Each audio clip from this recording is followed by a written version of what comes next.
Thursday, July 24th, 2025 at 1:11 p.m. Mountain Standard Time. We have a new moon at 2 degrees of Leo.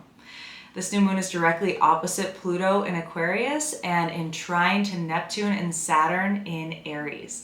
And we just started Leo season like a few days ago. Did you feel that shift from like the sensitive waters of Cancer into the like party vibe, fire, high vibe of Leo?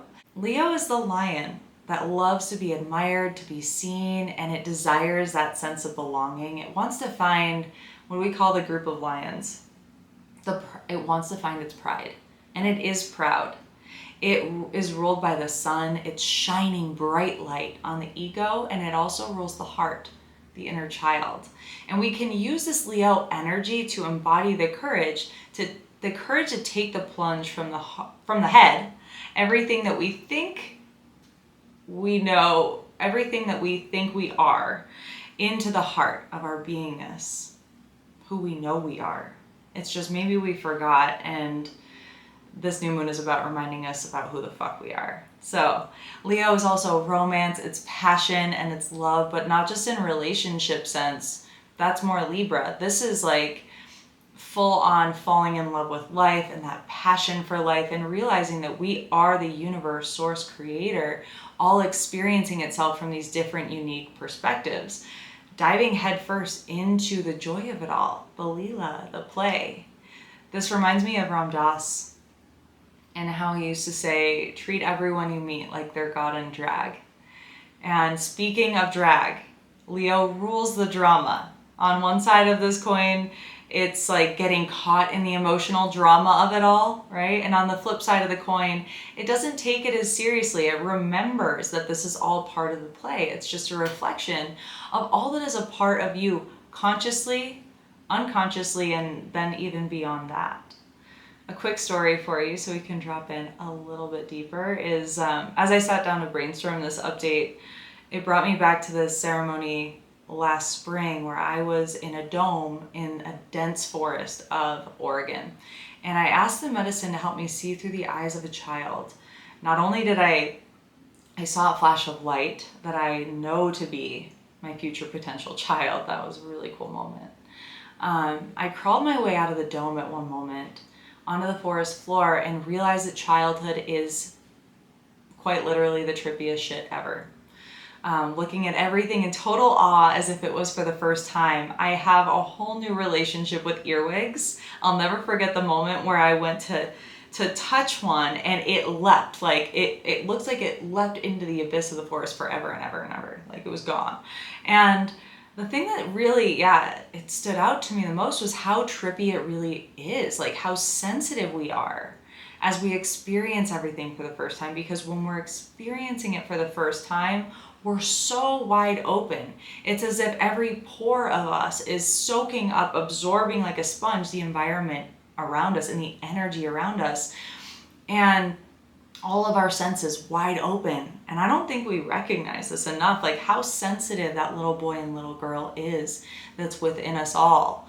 And at the same time, like the immense power that they really hold. They hold the key that unlocks it all through joy and wonder and curiosity and creativity. And if we did remember, I really believe we would shift our relationship with this inner child and with our own childhood memories, and actually get curious about going back there to those memories where they got left behind and finding them, picking them up. Yeah. And I also think that we would treat children of this earth very differently today if we remembered that. Maybe we all just need to take a solid dose of some mushrooms and then maybe not, but maybe, I don't know.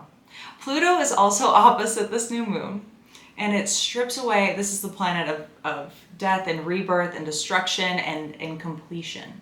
So it strips away the obstacles that it usually doesn't feel good.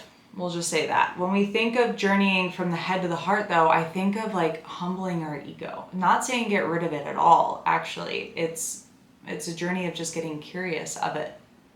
So I like to see it more as the identities that we've chosen to shine out into the world, like masks that we choose to put on. Do you ever play dress up as a kid and like, yeah, it's those things that we choose to put on.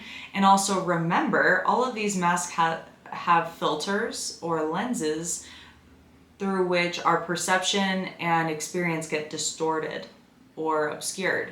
So rather than only identifying with those masks, right, and thinking that's just who you are, each one of those masks thinking they are the one, and then potentially even creating conflict between the two, we've all felt that, right?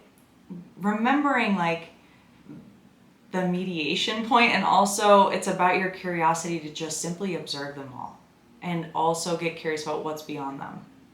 So Neptune, Saturn, and Mercury are in retrograde right now, meaning this is a great time for review, for reflection, and also new moon pulls us inward. So what is interesting about the ego is that it's coming through the realm of our creative energy. Even in like the programming that comes from the external influence during the ego's development, the creative energy is still at play in how we embody and execute these identities. So this new moon feels to me like using childlike curiosity to peek behind each mask until we find that aspect that created it all.